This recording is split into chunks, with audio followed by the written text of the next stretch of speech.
Welcome student, welcome to my another video. তো আজকের এই ভিডিওতে আমরা যে সাবসেলের ফিলিং অফ ইলেকট্রন কীভাবে হয় অ্যাটমের মধ্যে সেগুলো নিয়ে ডিসকাস করব। ঠিক আছে, যে প্রত্যেকটা সেলে আমরা লোয়ার ক্লাসে পড়েছি যে প্রথম সেলে সেলে দুটো, তারপরে সেলে আটটা, তারপরে আটটা, এরকম করে থাকে ইলেকট্রন। তো সেই ইলেকট্রনগুলো কীভাবে ফিল আপ হয় সেটাই আমরা ডিটেলসে এখানে দেখব। তো দেখো, প্রথম সেল আমরা জানি যে n=1, যেটা প্রিন্সিপাল কোয়ান্টাম নাম্বার, সেটাকে আমরা কে এল এম এন এরকম বলি, তাই তো? তাহলে n=1 বা কে সেল, এই n=1 বা কে সেলে ম্যাক্সিমাম কটা ইলেকট্রন থাকে? দুটো। তারপরে এল সেলে কটা থাকে? টোটাল 8টা। কিন্তু আমরা একটু আগে যেটা পড়লাম সেটা যে অরবিট, এইগুলোকে এক একটা কী বলছি? এগুলো ছিল এক একটা আমার অরবিট। তো এই অরবিটের মধ্যে এখন দেখতে পাচ্ছি না অনেকগুলো অরবিটাল আছে, মানে ঘরের মধ্যে আরও ঘর আছে। তাহলে প্রথম কক্ষ যেটা 1, যার n এর মান প্রিন্সিপাল কোয়ান্টাম নাম্বার, যার n=1, সেখানে অরবিটের সংখ্যা একটাই থাকবে।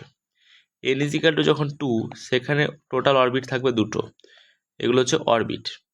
আবার n= যখন 3 প্রিন্সিপাল কোয়ান্টাম নাম্বার, তখন টোটাল কটা অরবিট থাকবে? তার মধ্যে 3টে অরবিটাল থাকবে। n=4 যখন হবে তখন 4টে অরবিটাল থাকবে। এগুলো হচ্ছে number of orbitals, number of orbitals. তাহলে n=1 মানে প্রথম কক্ষ কে সেলে একটাই অরবিট থাকবে, সেটা হচ্ছে এস অরবিট, এস অরবিটালস। আর l= মানে এল সেল যেটা n= যখন 2, তখন কটা অরবিটাল থাকবে? দুটো। তাহলে কী কী থাকবে সেটা? এস আর পি। আমি এই জিনিসটাই এখানে হচ্ছে জুম আউট করে করলাম, ঠিক আছে? যে এটাকে জুম করলে, মানে কে সেলটাকে জুম করলে এরকম হবে। এখানে নিউক্লিয়াসটা রাখলাম, এটা নিউক্লিয়াসটা এখানে, আর কে সেলটাকে জুম করলে এটা পেলাম। ঠিক এল সেলকে আমরা দেখতে পাচ্ছি এখানে দেখতে পাচ্ছি কি একটা, এখানে দেখতে পাচ্ছি এটা একটাই সেল, এখানে রোটেট করছে ইলেকট্রন এরকম করে। বাট ওর মধ্যে আরও দুটো ঘর আছে, সেটা হচ্ছে এইটা, এই যে এইটা। এটা জুম আউট করে n=2 তে দেখলাম না, অ্যাকচুয়ালি এল এর মধ্যে দুটো ঘর আছে। দুটো ঘর কি কি? একটা এস, একটা পি। একইভাবে এম সেল দেখে যেটা মনে হচ্ছে একটা, ওটাকে যখন আমরা জুম আউট করলাম তখন দেখলাম যে না, ওর ঘরে 3টে ঘর আছে, মানে 3টে অরবিটাল আছে। কি কি অরবিটাল? S, P, D. আবার এনটা দেখে যেটা মনে হচ্ছে আরও মোটা, কিন্তু এই যে এন দেখে মনে হচ্ছে একটাই ঘর, তাই না? অরবিট তো একটাই, বাট একটা ঘরের মধ্যে আরও ঘর আছে। কটা ঘর আছে? এন কততম কক্ষপথ? এন মানে হচ্ছে 4, তাহলে 4টে ঘর পাবো, টোটাল 4টে অরবিটাল পাবো। তাহলে 4টে অরবিটাল কী কী? একটা এস, একটা পি, একটা ডি, একটা এফ। ওকে, তাহলে ঘরের মধ্যে ঘরগুলো আমরা ভাগ করে ফেললাম, অর্থাৎ অরবিটের মধ্যে অরবিটালস থাকে সেটা দেখলাম। ক্লিয়ার? এরপরে মানে সাবসেল যেগুলো খুঁজে পেলাম। এখন দেখো, এগুলো সেলের মধ্যে সাবসেল পেলাম। সাবসেলের মধ্যে যেটা অ্যাকচুয়ালি থাকবে সেটা হচ্ছে অরবিটালস। কীরকম দেখবো? এরকম করে, এটা সাবসেল, অ্যাকচুয়ালি অরবিটালসে বলার থেকে সাবসেল বলাটা বেটার, সাবসেল বলতে পারি এটাকে আমরা বেটার, ঠিক আছে? Number of subshell, then orbitals. এই যে এস, এস এর মধ্যে একটি ঘর থাকবে ধরো, ওকে? আর এস এর মধ্যে একটি ঘর এখানেও। পি এর কটা ঘর হয়? পি মানে আমরা জানি l=1, তাহলে l=1 মানে কি হবে? +1 0 -1, ঠিক? তাহলে এইটাই যদি আমার হয়, তাহলে এইখানে পি এর ঘরে কটা থাকবে? তাহলে পি এর আবার একটা ঘর, দুটো ঘর, 3টে ঘর, এইভাবে ভাবতে পারো, ঠিক আছে? পি এর মধ্যে আরও 3টে ঘর, ঠিক একই রকমভাবে পরপর চলবে। এটাও তো এরকম ধরে নাও যে এসে তাহলে একটাই ঘর থাকবে, পি এ কটা ঘর থাকবে?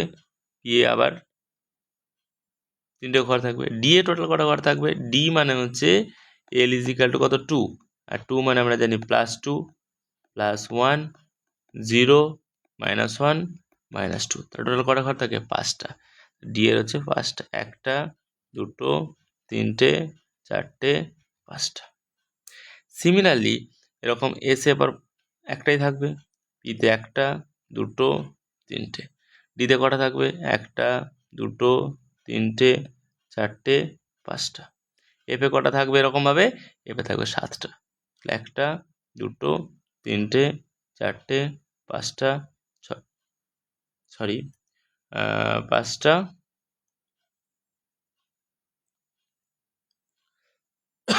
5টা, 6টা, 7টা।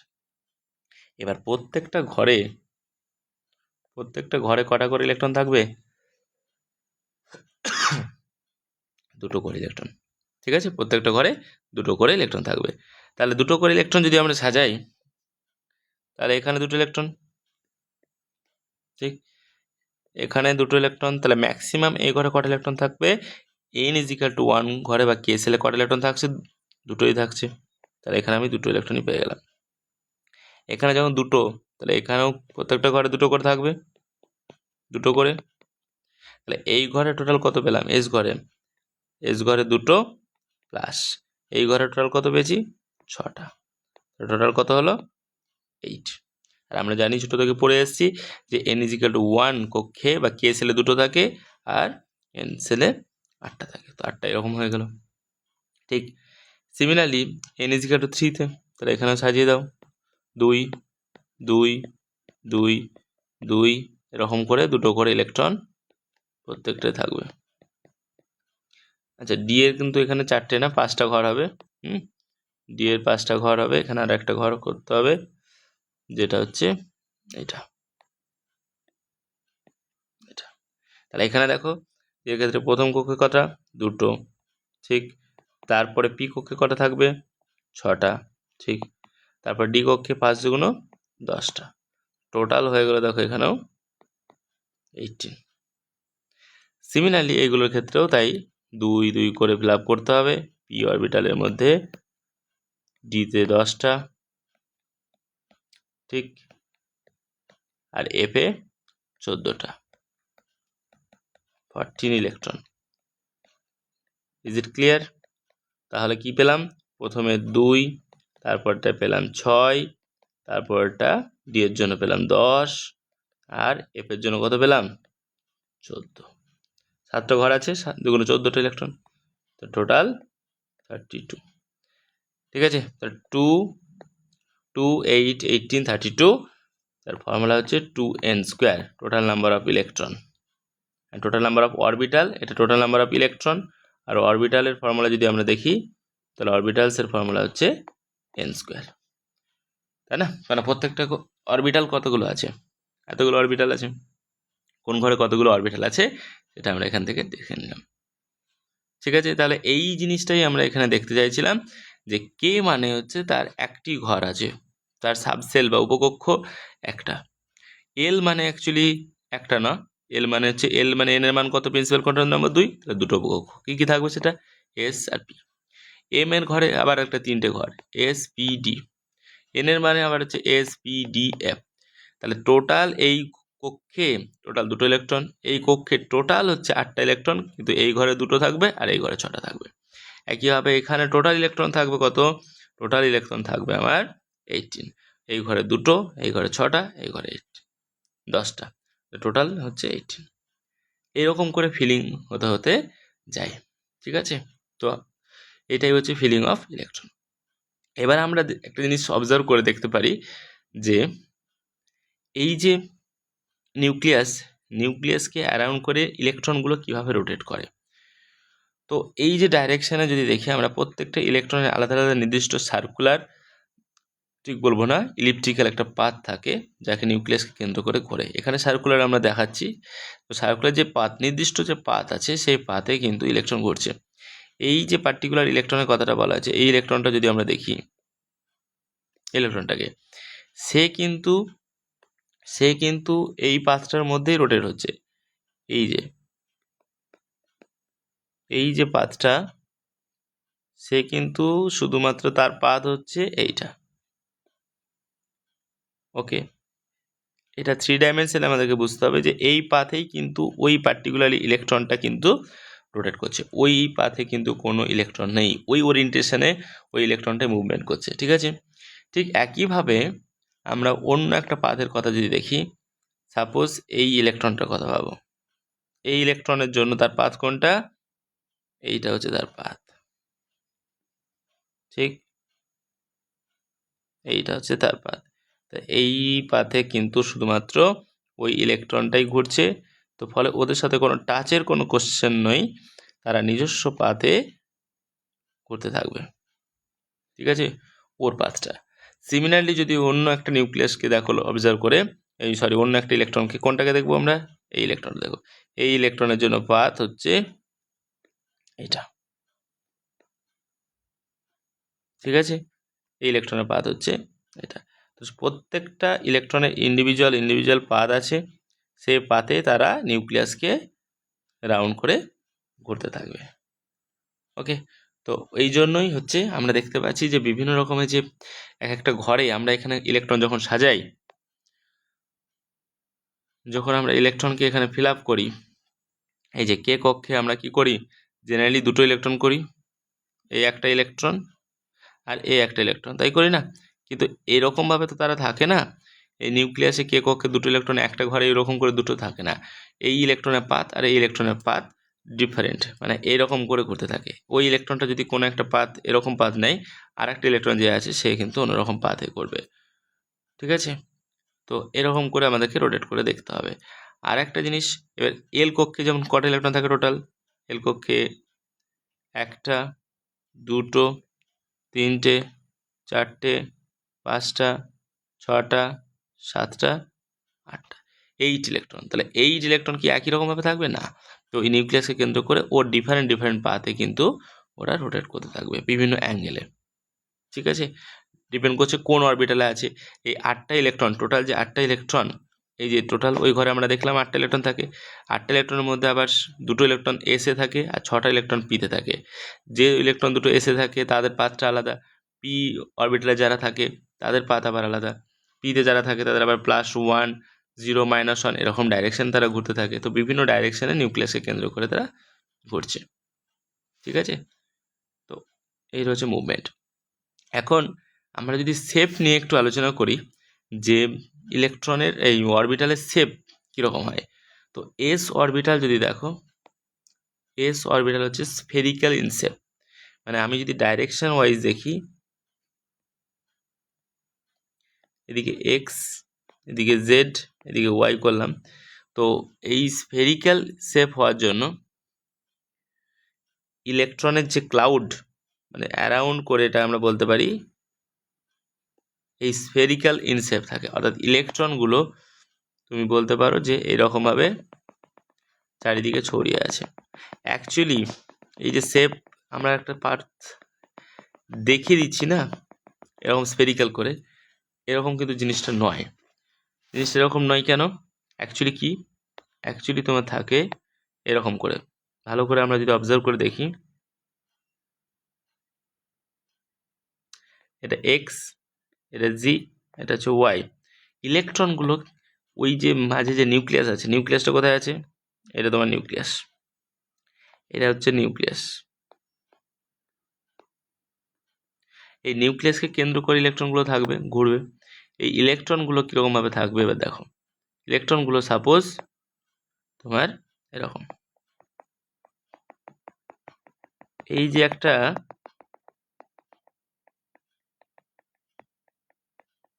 ক্লাউড ইলেকট্রনের এইরকমভাবে ছড়িয়ে থাকবে, এরকমও থাকতে পারে, এরকম থাকতে পারে, কোনো এক্স্যাক্ট পাথ কিন্তু তুমি পাবে না, কিন্তু ওভারঅল এই যে এরকম অরিজিনাল পিকচার যদি দেখো এরকম থাকবে।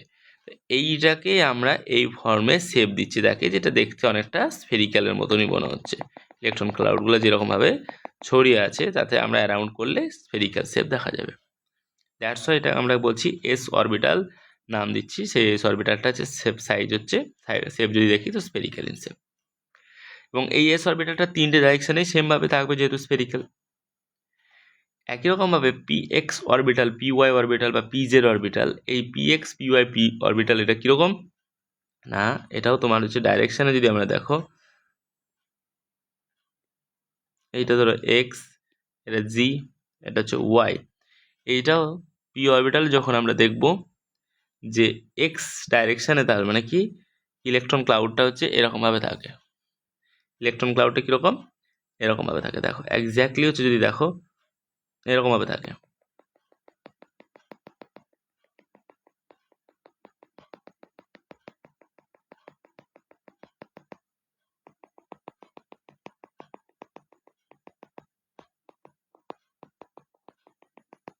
ঠিক আছে, এরকমভাবে ছড়িয়ে ছিটিয়ে থাকে, মানে ইলেকট্রন ক্লাউডগুলো এরকম। এইটা হচ্ছে নিউক্লিয়াস আমার এখানে আছে, তো তার রেসপেক্টে ইলেকট্রনগুলো হচ্ছে এরকমভাবে থাকে, এরকমভাবে ছড়িয়ে ছড়িয়ে থাকে। তার কোনো ইন্ডিভিজুয়াল পাথ কিন্তু নেই। তো এইটাকে আমরা কি করেছি, এইটাকে তখন এইটা শেপ দেওয়া হচ্ছে। শেপ বলতে এইটার যে ক্লাউডটা সেইটা যদি অ্যারাউন্ড করে দেখা যায় তাহলে একটা এরকম একটা আমরা শেপ পাবো। দেখো এটাকে আমরা যদি জুড়ে দিই তাহলে এটা কিন্তু মোটামুটি একটা এরকম পাচ্ছি। এইটা ঠিক না, এইটা। তো এক্স্যাক্টলি যদি দেখা যায় যে এইটা হচ্ছে এরকম করে, তখন আমরা শেপ সাইজ করে দিই এটা এরকম। সেটাই হচ্ছে px অরবিটাল। যেটা এক্স অ্যাক্সিস বরাবর যদি থাকে সেটা সেরকমভাবে, এক্স অ্যাক্সিস বরাবর ইলেকট্রন কিছু ছড়িয়ে থাকলে অ্যারাউন্ড দ্য নিউক্লিয়াস, তাহলে সেটার নাম হয়ে গেল তখন px। তো সেম ঘটনা কিন্তু ওয়াই অ্যাক্সিস বরাবরও হবে। যদি এটা ওয়াই অ্যাক্সিস ধরে চলে তাহলে ওয়াই অ্যাক্সিস বরাবর ইলেকট্রন ক্লাউড দেখো এরকম করে আছে, ঠিক, তাহলে পি ওয়াই অরবিটাল। আবার জেড অ্যাক্সিস বরাবরও হবে এরকম, তাহলে সেটার নাম হচ্ছে পি জেড অরবিটাল। তো তিনটে ডাইরেকশানে হতে পারে। এটা প্লাস এক্স যদি হয়, অপোজিটে কি মাইনাস এক্স ডাইরেকশন, তাহলে এটা চিহ্নটাও আমরা দিতে পারি, এটা প্লাস এটা মাইনাস। প্লাস মাইনাস কিন্তু এটা কোনো চার্জ না, এটা ফেজ বোঝানোর জন্য, plus x direction minus x direction. তো এটা হচ্ছে পি এক্স অরবিটাল। ঠিক একইভাবে আমরা যখন এরকম করে যখন পি ওয়াই করবো, যদি এটা আমার ওয়াই হয় তাহলে পি ওয়াই আমার কীরকম থাকবে, পি ওয়াই বরাবর তখন হচ্ছে এইদিকে একটা পি ওয়াই, এটা তার নাম হয়ে গেল এটা পি ওয়াই অরবিটাল। ঠিক আছে, এবার জেড বরাবর করলে পি জেড হবে। তাহলে এগুলোকে কি শেপ বলবো, এটাকে ডাম্বেল শেপ, তাই না, ডাম্বেলের মতন। তো ডাম্বেল শেপ পি অরবিটাল। তো তিনটে পি অরবিটালই কিন্তু একে অপরের পারপেন্ডিকুলার, কারণ এটা এক্স অ্যাক্সিসগুলো তো পারপেন্ডিকুলার। সো তিনটে অরবিটালকেই যখন তুমি একসাথে জুড়ে দেবে তখন all P orbitals look like this. তার মানে কি হতো, এই এক্স জি ওয়াই তিনটে অরবিটালকেই যখন আমরা একসাথে করে দিচ্ছি, মানে আমি যদি বলি এটা এক্স ডাইরেকশনের পি অরবিটালটা এটা, ঠিক ক্লিয়ার, ঠিক জেড ডাইরেকশনের এটা, আর ওয়াই ডাইরেকশনের এটা, তো এরকম হলো না। তো এইটাই হচ্ছে আমাদের, এবং প্রত্যেকটা অরবিটাল একে অপরে 90 ডিগ্রি অ্যাঙ্গেলে আছে, কিন্তু 90 ডিগ্রি অ্যাঙ্গেলে, ঠিক আছে, কারণ অ্যাক্সিসগুলোই তো 90 ডিগ্রি অ্যাঙ্গেলে আছে। তো অরবিটালগুলো একে অপরের 90 ডিগ্রি অ্যাঙ্গেলে থাকে। তো এটা হচ্ছে p x p y p z orbital. একইভাবে ডি অরবিটালগুলো কীরকম দেখতে হয়, ডি অরবিটালগুলো ডি অরবিটালগুলো হচ্ছে নেক্সট ভিডিওতে ডিটেলসে ডিসকাস করব, ঠিক আছে।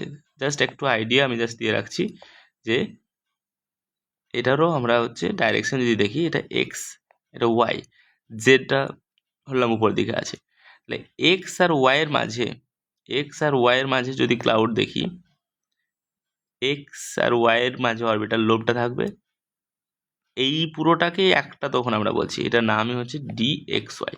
এক্স আর ওয়াইয়ের মধ্যে যখন ইলেকট্রন ক্লাউডটা ছড়িয়ে থাকবে এক্স ওয়াই প্লেনে এটা আর কি, তখন সেটাকে নাম হচ্ছে ডি এক্স ওয়াই অরবিটাল।